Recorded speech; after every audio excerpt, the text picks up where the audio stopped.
চলে আসলাম লালদিঘি। এটাকে লালদিঘি কেন বলে সেটা আজকে আপনাদের শেয়ার করব। তার আগে জেনে রাখুন লালদিঘি কিভাবে আসবেন। প্রথমে চলে আসবেন তেলিবাজার, যেটা চট্টগ্রামের 100% মানুষ থেকে 70-80% মানুষই চিনে থাকেন। তার থেকে একটু ডানে হেঁটে গেলে দেখতে পাবেন লালদিঘির গেট। रोशनी ही रोशनी है, चार सू जा चार सू, इश्क है ये इश्क है, इश्क है ये इश्क है। तुमसे मिले तो कुछ गुनगुनी सी होने लगी है सर्दियाँ।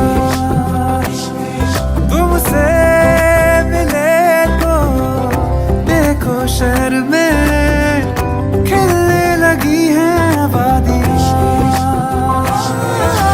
साया मेरा है तू और मैं तेरा, तू दिखे या तू दिखे या तू গাইস, মূল কথা ফিরা যাক।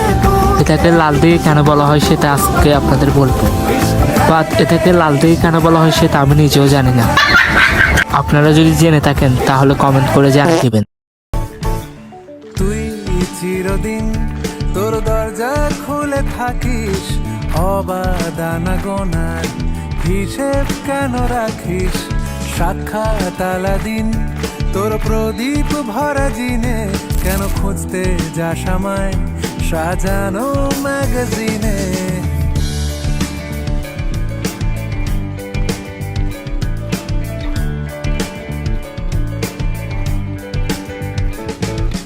কোন বালিশে ঘুম, কোন দেওয়ালে মশারি, কোন ফেনায় কম সাবান, কোন ছুরিতে তরকারি।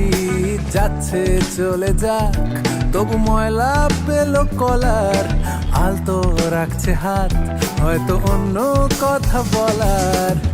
তোরে সকাল ঘুম ভেঙে দিতে পারি, তোরে বিকেল ঘুড়ি ছিঁড়ে দিতে পারি, তোকে আলোর আলপিন দিতে পারি, তোকে বসন্তের দিন দিতে পারি।